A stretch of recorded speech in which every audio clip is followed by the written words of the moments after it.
আজকে লাউ বিরিয়ানি রান্না করব। তো লাউ বিরিয়ানির জন্য লাগবে হইলো আমার একটি লাউ, একদম কচি দেখি।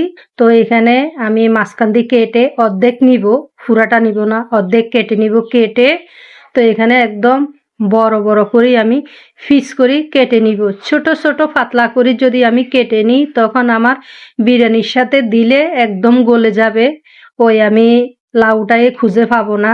তাই যখন আপনারা রান্না করতে চেষ্টা করবেন তখন লাউটা একটু মোটা সাইজ করে কেটে নিতে চেষ্টা করবেন।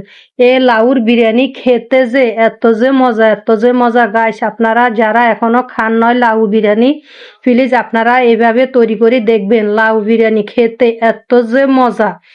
আমি এই প্রথমবার লাউ বিরিয়ানি রান্না করছি। তো প্রথমবার রান্না করি যে আমি এত প্রেমে পড়ে গেছি লাউর। আমি আমার ছেলে মেয়ে খাই বলতেছে আম্মু আর একদিন এভাবে তৈরি করে দিও। আমি বলছি আচ্ছা ঠিক আছে, আমি এভাবে আর একদিন রান্না করে দিব। তো লাউ বিরিয়ানির জন্য আমার লাগবে হইলে এখানে চিকেন লাগবে। তো এখানে আমি 1 কেজি চিকেন নিছি। তারপরে এখানে 1.5 কেজি চাউল দিব, হাফ সিদ্ধ চাউল। তারপরে এখানে লাউ নিব অর্ধেক, বিরিয়ানির একটি মশলা।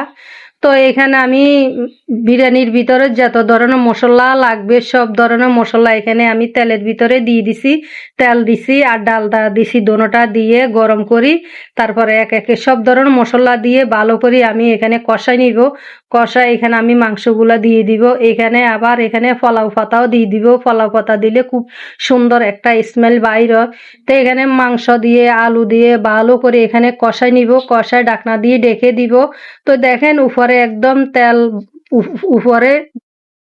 তো আমার আলু যখন একদম মজি আসছে তারপরে এখানে আমি লাউটা দিয়ে দিব। প্রথমে লাউ দিব না, প্রথম লাউ দিলে লাউটা একদম গলে যাবে।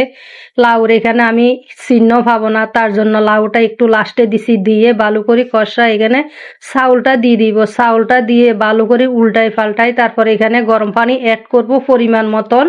পরিমাণ মতন এখানে পানি দিয়ে আবারও উল্টাই পাল্টাই তারপরে পানি দিব।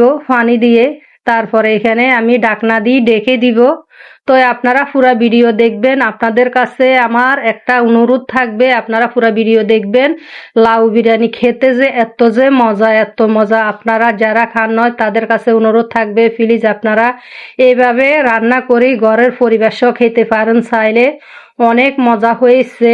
আমি তো আমার ঘরের পরিবার নিয়ে আমি লাউ বিরিয়ানি খেলাম, সবাই খেয়ে অনেক অনেক খুশি হয়েছে। আমার সবাই অনেক অনেক সুনাম করতেছে মাশাল্লাহ। তারপর আমার আবার পাশের ফ্ল্যাটের আমি সবাইকে আমি একটু একটু করে লাউ বিরিয়ানি দিয়েছি। এখানে আবার ঘিও দিতেছি। ঘি দেওয়ার কারণে এত সুন্দর মানে স্মেল বাইরেছে, কি বলবো, আমার পুরা রান্নাঘর একদম মোমো করতেছে, পুরা ঘেরান ছড়াই গেছে। তো এখন আমি খেয়ে আপনাদেরকে দেখাইবো এত সুন্দর হয়েছে, একদম ঝরঝরে হয়েছে ভাতগুলি। আর লাউ আমার একদম গলি যায় না, লাউ আমার একদম আস্তা আস্তা আছে দেখেন আপনারা।